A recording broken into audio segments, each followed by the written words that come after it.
আজ আমি আপনাদেরকে 3টি প্রশ্ন করব। তাহলে প্রথম প্রশ্ন, এমন কে আছে যার ওপর আপনি অনর্গল প্রহার করার পরেও সে হাসে আর আপনাদেরকে আনন্দ দেয়? আপনাদের উত্তর হবে ভূমি বা বৃক্ষ। দ্বিতীয় প্রশ্ন, এমন কে আছে? যদি আপনার উত্তর এইগুলি হয় তাহলে সেই উত্তর ভুল। এই সমস্ত প্রশ্নের একটাই সঠিক উত্তর আছে, আর তা হলো মা। স্তন্য পান করার সময় আপনি পা দিয়ে কত তাকে মেরেছেন, কিন্তু তাও উনি হাসি মুখে আপনাকে আশিস দিতে থেকেছেন। আপনি কিছু না বললেও উনি সব জেনে যান, আর এই জীবনের কঠিন পরিস্থিতির বিষ পান করে আপনাকে সুখের অমৃত দেন। এই জীবনে আপনি যাই করে নিন না কেন, মায়ের ঋণ কখনো পরিশোধ করতে পারবেন না। যদি কিছু করতে চান তবে জীবনের আনন্দের মধ্যে, অনুভূতির মধ্যে আর ধন্যবাদের মধ্যে নিজের মাকে মনে রাখবেন, আর আমার সাথে ভালোবেসে বলবেন, রাধা রাধা। মানুষ সর্বদা ফলাফলের কথা ভাবেন, যে আমি যা করতে চলেছি তার ফল কি হবে, তার পরিণাম কি হবে। কিন্তু এর চিন্তা কেন? কারণ কর্ম যদি শুভ হয় তাহলে তার পরিণাম খারাপ হতেই পারে না। শুভ চিন্তা নিয়ে যারা কর্ম করেন তাদের ফলের চিন্তা কিসের? যারা ফুল বিক্রি করেন তাদের মাঝে সাঝে কাঁটা নিশ্চয়ই ফোটে, কিন্তু সুগন্ধ তাদের হাতে থেকেই যায়। হীরের সন্ধানে কয়লার খনিতে নামা ব্যক্তি কালিমা লিপ্ত হয়ে গেলেও তার হাতে হীরে অবশ্যই থাকে। তাই শুভ চিন্তা নিয়ে কর্ম করে যান, পরিণাম শুভই হবে। আর ভালোবেসে বলুন, রাধা রাধা। কিছু পাখিদের লক্ষ্য করি আমি, জীবন ভোর বাসা বানাতে থাকে। এখান থেকে ডাল কুড়িয়ে, ওখান থেকে পাতা কুড়িয়ে, সর্বদা এই কাজেই ব্যস্ত থাকে যাতে নিজের বাসা বানাতে পারে। আর এই কাজে এত মগ্ন থাকে যে নিজেদের ডানার অস্তিত্বের বিষয় সম্পূর্ণভাবে ভুলে যায়। ভুলে যায় যে তাদের কাছে এক বিশাল আকাশও আছে ওড়ার জন্য। আর কোথাও এই জীবন বাসা বানাতে বানাতে ভস্ম হয়ে যায়। আমাদের মানুষের সাথেও এমনই হয়। জীবন যাপনের জন্য অর্থ অর্জন করতে করতে এত ব্যস্ত হয়ে যায় যে ভুলেই যায় যে আমাদের জীবন যাপনও করতে হবে। অর্থ জীবন ধারণের জন্য হয়, জীবন ধারণ অর্থের জন্য নয়। তাই বলছি, শুধু বাসা বানাতে থাকবেন না, নিজেদের ডানাগুলি মেলুন আর উড়ান দিন এই খোলা মহাকাশে। আর ভালোবেসে বলুন, রাধা রাধা। একটি পিঁপড়ের আয়ু অত্যন্ত কম হয়, 2 দিন বা খুব বেশি হলেও 1 সপ্তাহ, ব্যাস। কত কম ভোজনের দরকার পড়ে ওদের, কিন্তু তাও সে চলতে থাকে, কর্ম করতেই থাকে। আগামী প্রজন্মের স্বাচ্ছন্দ্যের জন্য কখনো থেমো না, কর্ম করে যাও, চলতেই থাকো। কিছু না পেলেও পথ চলায় পারদর্শী হয়ে উঠবে। লক্ষ্যে না পৌঁছলেও একজন ভালো যাত্রী হতে পারবে। তাই ভালোবেসে বলো, রাধা রাধা। বাল্যকাল থেকে অনেক ধাঁধার সমাধান করেছেন আপনি, তাই তো? তাহলে আজ আরেকটার সমাধান করুন। বলুন, আপনার জীবনে এমন কি আছে যেটা আপনার সেই বস্তু হলো সময়। কেন কেন সময় আপনার সবচেয়ে বড় বন্ধু আর সময়ই আপনার সবচেয়ে বড় শত্রু? উত্তর হলো সময়ের সম্মান। সময় এই সংসারকে দেখাবে আপনার বাস্তবিক রূপ, কিন্তু খারাপ সময় আপনাকে দেখাবে এই সংসারের বাস্তবিক রূপ। তাই ভালোবেসে বলুন, রাধা রাধা। জীব জন্মগ্রহণ করে আর তার সাথেই সজাগ হয়ে ওঠে তার স্মৃতি। স্মৃতি বড়ই শক্তিশালী, তা থেকে হয় বিচিত্র অনুভূতি। সব সময় আপনার সাথে থাকে। আপনার সাথে যা যা ঘটে সেটা কোথাও না কোথাও কোনো এক স্থানে সঞ্চিত থাকে। কিন্তু কখনো কখনো আমরা ভুলে যাই যে এই স্মৃতি আমাদেরই।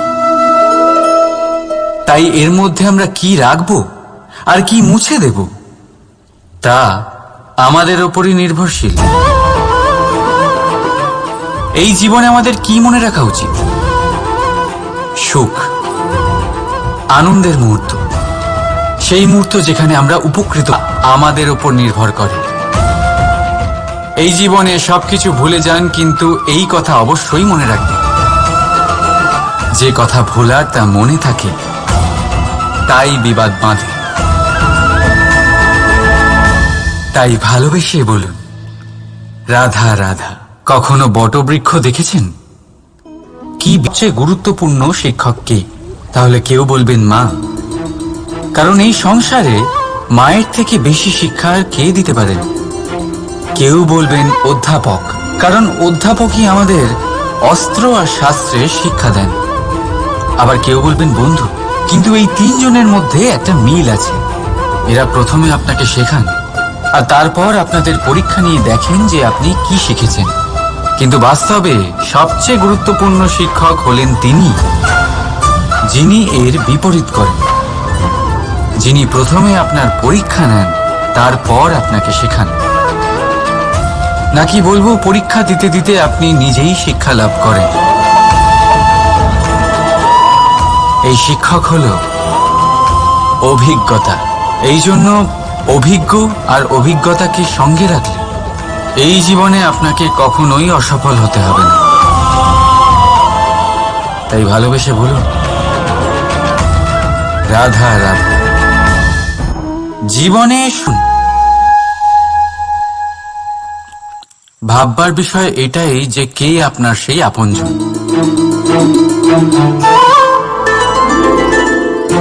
সেই আত্মীয় যার সাথে আপনার রক্তের বন্ধন।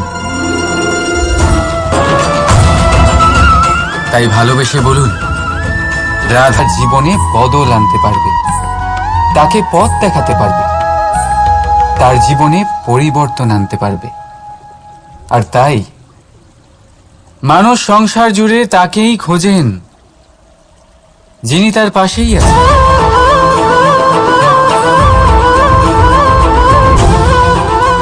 বলুন তো কে? যদি কেউ আপনার জীবন বদলাতে পারে তবে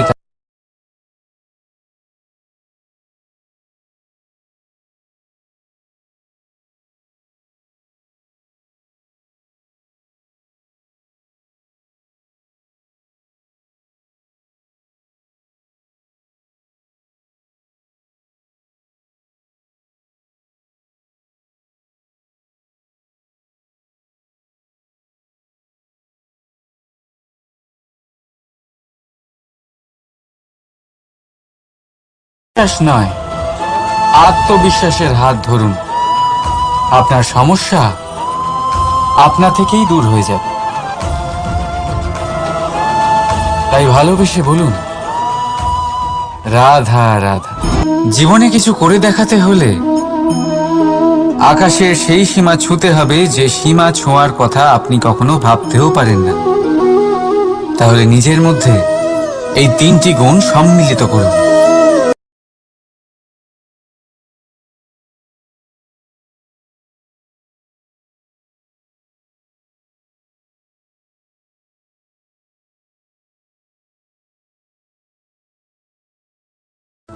দ্বিতীয়, সাহস, সমস্যার সমাধান করার ক্ষমতা।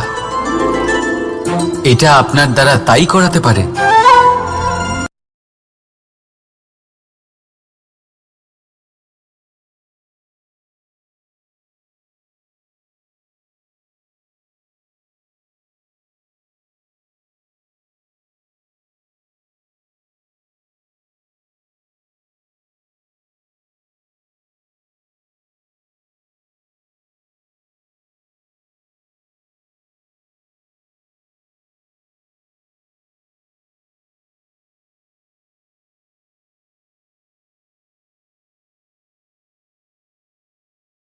রাধা রাধা, স্বপ্ন আর লক্ষ্য একই মনে হয়। এই দুইয়েরই কথা মানুষ কল্পনা করেন, এই দুই মানুষ অর্জন করতে চায়, আর এই দুই পূর্ণ হলে মানুষ নিজেকে অত্যন্ত ভাগ্যবান বলে মনে করেন। কিন্তু এই দুইয়ের মধ্যে পার্থক্য আছে। পার্থক্য এই যে স্বপ্নের জন্য বিনা পরিশ্রমের ঘুম দরকার হয়, আর লক্ষ্যের জন্য বিনা ঘুমের পরিশ্রম। যে ব্যক্তি ঘুমের মধ্যে স্বপ্ন দেখতে থাকেন, জেগে ওঠার পর তার হাত খালি থেকে যায়। আর যে ব্যক্তি পরিশ্রম করেন, শয়নকালেও তার হাত তার লক্ষ্যেই থাকে। তাই যদি স্বপ্নও দেখতে হয়, তাহলে লক্ষ্য জেনে পরিশ্রম করুন আর ভালোবেসে বলুন রাধা রাধা। ইচ্ছে, সিদ্ধান্ত আর নিশ্চয়তা, এই শব্দগুলো আমরা আমাদের জীবনে অনেকবার শুনেছি, তাই না? জীবনে অনেক সময়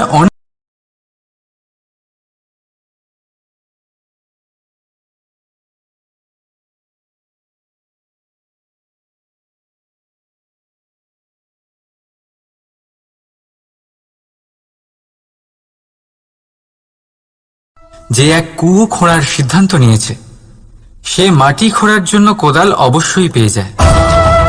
আর যে নিশ্চিত করে নিয়েছে, সে দেরি করে হলেও সেই শীতল জল অবশ্যই পেয়ে যায়। তাই জীবনে কেবল ইচ্ছে করবেন না, সিদ্ধান্ত নিন আর তারপর নিশ্চিত করুন, সব পেয়ে যাবেন। আর ভালোবেসে বলুন রাধা রাধা। প্রদীপ জ্বালানোর কাজ বড়ই আনন্দদায়ক। উজ্জ্বলতার এই শিখা যেন আত্মার মধ্যে গিয়ে মনে উল্লাস ভরে। বুঝলেন? সেরকমই জীবন হলো উজ্জ্বলতা দেওয়ার আরেক নাম। যদি জীবনে শুভ কাজ করেন, অপরের উপকার করেন, অন্যদের সহায়তা করেন, তাহলেই জীবিত থাকবেন। আর যেদিন এই কাজ করা আপনি বন্ধ করে দেবেন, শ্বাস প্রশ্বাস নেওয়া সত্ত্বেও মৃত হয়ে যাবেন। তাই যতক্ষণ শ্বাস চলছে, আশারূপী উজ্জ্বলতা ছড়াতে থাকুন। বিশ্বাস করুন, মৃত্যুর পরেও আপনি অমর থাকবেন। তাই ভালোবেসে বলুন রাধা রাধা। যবে থেকে জীব প্রাণের অস্তিত্ব পেয়েছে, তবে থেকেই আরো একটি শব্দ জন্ম লাভ করেছে, সংঘর্ষ। জন্মলগ্ন থেকেই মানুষকে বাঁচার জন্য সংঘর্ষ করে যেতে হয়। কখনো নিজের লক্ষ্যে পৌঁছবার জন্য সংঘর্ষ করতে হয়। সংঘর্ষ করার সময় ভীষণ কষ্ট হয়। আপনি যোদ্ধা হলে প্রহার আপনাকে সহ্য করতেই হবে। সাঁতার শিখতে হলে জলে আপনাকে প্রবেশ করতেই হবে। পায়ের তলায় তাদেরই কড়া পড়ে যারা রোজ হাঁটেন, আর যারা হাঁটেন তারা নিজেদের লক্ষ্যে অবশ্যই পৌঁছন। তাই মনে রাখবেন, জীবন ততক্ষণই আছে যতক্ষণ কর্ম করবেন। তাই সংঘর্ষ করতে থাকুন, কষ্ট ভুলে যান, আর আমার সাথে ভালোবেসে বলুন রাধা রাধা। মন, মানুষ, মান, এই তিনেরই প্রারম্ভ ম দিয়ে হয়, তাই না? কিন্তু আজ আমরা কথা বলবো মানের বিষয়ে। মান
জ্বালায় আর ছাই,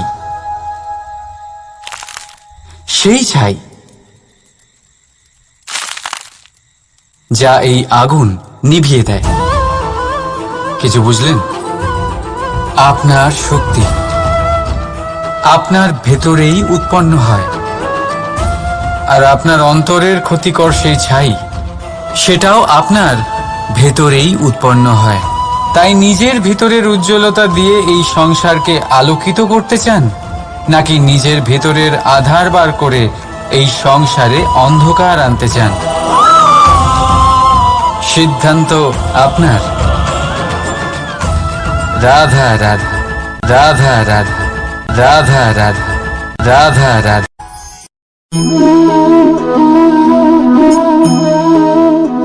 আজ আমি আপনাদেরকে 3টি প্রশ্ন করব। তাহলে প্রথম প্রশ্ন, এমন কে আছে যার ওপর আপনি অনর্গল প্রহার করার পর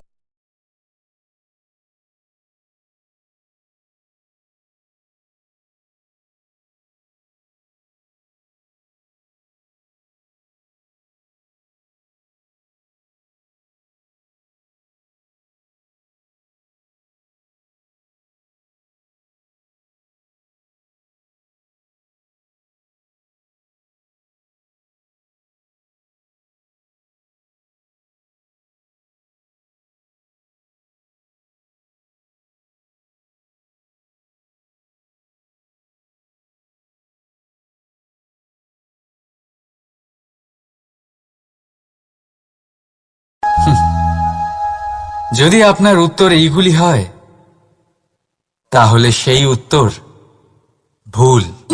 এই সমস্ত প্রশ্নের একটাই সঠিক উত্তর আছে, আর তা হল মা।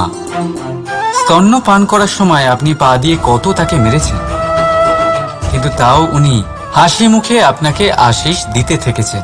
আপনি কিছু না বললেও উনি সব জেনে যান, আর এই জীবনের কঠিন পরিস্থিতির বিষ পান করে আপনাকে সুখের অমৃত দেন। এই জীবনে আপনি যাই করে নিন না কেন, মায়ের ঋণ কখনো পরিশোধ করতে পারবেন না। যদি কিছু করতে চান, তবে জীবনের আনন্দের মধ্যে, অনুভূতির মধ্যে আর ধন্যবাদের মধ্যে নিজের মাকে মনে রাখবেন, আর আমার সাথে ভালোবেসে বলবেন রাধা রাধা। মানুষ সর্বদা ফলাফলের কথা ভাবেন, যে আমি যা করতে চলেছি তার ফল কি হবে, তার পরিণাম কি হবে। কিন্তু এর চিন্তা কেন? কারণ কর্ম যদি শুভ হয়, তাহলে তার পরিণাম খারাপ হতেই পারে না। শুভ চিন্তা নিয়ে যারা কর্ম করেন, তাদের ফলের চিন্তা কিসের? যারা ফুল বিক্রি করেন, তাদের মাঝে সাঝে কাঁটা নিশ্চয়ই ফোটে, কিন্তু সুগন্ধ তাদের হাতে থেকেই যায়। হীরের সন্ধানে কয়লার খনিতে নামা ব্যক্তি কালিমা লিপ্ত হয়ে গেলেও তার হাতে হীরে অবশ্যই থাকে। তাই শুভ চিন্তা নিয়ে কর্ম করে যান, পরিণাম শুভই হবে। আর ভালোবেসে বলুন রাধা রাধা। কিছু পাখিদের লক্ষ্য করি আমি, জীবন ভোর বাসা বানাতে থাকে। এখান থেকে ডাল কুড়িয়ে, ওখান থেকে পাতা কুড়িয়ে, সর্বদা এই কাজেই ব্যস্ত থাকে যাতে নিজের বাসা বানাতে পারে। আর এই কাজে এত মগ্ন থাকে যে নিজেদের ডানার অস্তিত্বের বিষয় সম্পূর্ণভাবে ভুলে যায়।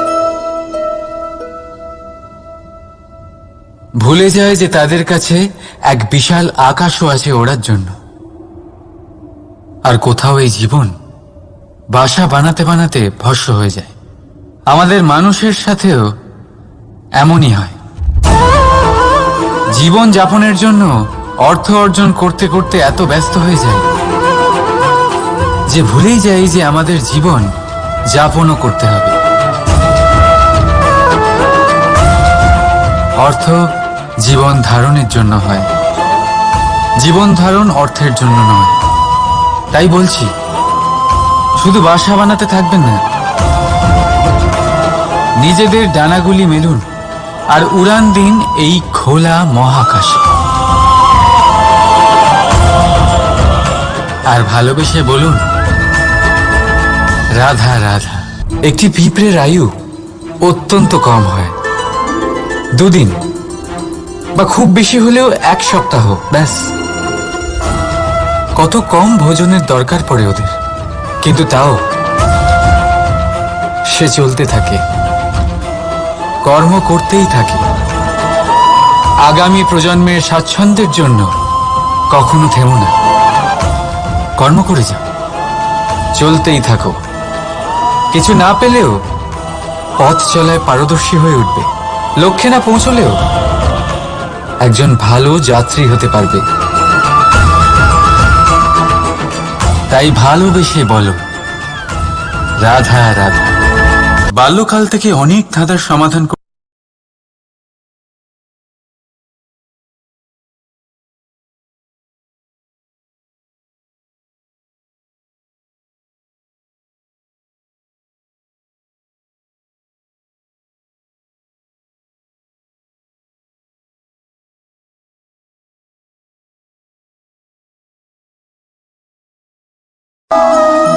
বুঝদারের জন্য ইশারাই যথেষ্ট। ঠিক ধরেছেন আপনি। সেই বস্তু হলো সময়। কেন কেন সময় আপনার সবচেয়ে বড় বন্ধু আর সময়ই আপনার সবচেয়ে বড় শত্রু? উত্তর হলো সময়ের সম্মান। যে ব্যক্তি সময়কে সম্মান করে সে নিজের জীবনে সমস্ত লক্ষ্যে পৌঁছে যায়। সংসার তার গুণের কদর করে, তাকে মাহাত্ম্য দেয়। আর যে ব্যক্তি সময়ের মাহাত্ম্যকে সম্মান করে না, বুঝতে পারে না, কারণে অকারণে তার অপমান করে, সংসার তাকেই ভুলে যায়। এই জন্য সময়কে সম্মান করুন, তা নষ্ট করবেন না। কারণ ভালো সময় এই সংসারকে দেখাবে আপনার বাস্তবিক রূপ, কিন্তু খারাপ সময় আপনাকে দেখাবে এই সংসারের বাস্তবিক রূপ। তাই ভালোবেসে বলুন, রাধা রাধা। জীব জন্মগ্রহণ করে আর তার সাথেই সজাগ হয়ে ওঠে তার স্মৃতি। স্মৃতি বড়ই শক্তিশালী, তা থেকে হয় বিচিত্র অনুভূতি। সব সময় আপনার সাথে থাকে, আপনার সাথে যা যা ঘটে সেটা কোথাও না কোথাও কোনো এক স্থানে সঞ্চিত থাকে। কিন্তু কখনো কখনো আমরা ভুলে যাই যে এই স্মৃতি আমাদেরই। তাই এর মধ্যে আমরা কি রাখবো আর কি মুছে দেব তা আমাদের ওপরই নির্ভরশীল। এই জীবনে আমাদের কি মনে রাখা উচিত? সুখ, আনন্দের মুহূর্ত, সেই মুহূর্ত যেখানে আমরা উপকৃত হয়েছি, তা আমাদের ওপর নির্ভর করে। এই জীবনে সবকিছু ভুলে যান, কিন্তু এই কথা অবশ্যই মনে রাখবেন, যে কথা ভোলার তা মনে থাকে তাই বিবাদ বাঁধে। তাই ভালোবেসে বলুন, রাধা রাধা। কখনো বটবৃক্ষ দেখেছেন? কি বিশালাকায় হয়। কখনো কখনো ভয় করে যে এই ভারী ডালগুলির ভার এই বৃক্ষ বহন করতে পারবে তো। ঠিক একই রকম ভাবে যারা পরোপকার করেন, সৎ কর্ম করেন, তাদের নিজের কথা চিন্তা করার কোনো প্রয়োজন নেই, কারণ তাদের কর্ম ঢাল হয়ে তাদের রক্ষা করে। এই জন্য জীবনে অবলম্বন নয়, কর্মের চিন্তা করুন। রাধা রাধা। এই প্রকৃতি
বড় সবচেয়ে গুরুত্বপূর্ণ শিক্ষক কে? তাহলে কেউ বলবেন মা, কারণ এই সংসারে মায়ের থেকে বেশি শিক্ষা আর কে দিতে পারেন। কেউ বলবেন অধ্যাপক, কারণ অধ্যাপকই আমাদের অস্ত্র আর শাস্ত্রের শিক্ষা দেন। আবার কেউ বলবেন বন্ধু, কিন্তু এই তিনজনের মধ্যে একটা মিল আছে। এরা প্রথমে আপনাকে শেখান আর তারপর আপনাদের পরীক্ষা নিয়ে দেখেন যে আপনি কি শিখেছেন। কিন্তু বাস্তবে সবচেয়ে গুরুত্বপূর্ণ শিক্ষক হলেন তিনি, যিনি এর বিপরীত করেন, যিনি প্রথমে আপনার পরীক্ষা নেন তারপর আপনাকে শেখান। নাকি বলবো পরীক্ষা দিতে দিতে আপনি নিজেই শিক্ষা লাভ করেন। এই শিক্ষক হলো অভিজ্ঞতা। এই জন্য অভিজ্ঞ আর অভিজ্ঞতাকে সঙ্গে রাখলে এই জীবনে আপনাকে কখনোই অসফল হতে হবে না। তাই ভালোবেসে বলুন, রাধা রাধা।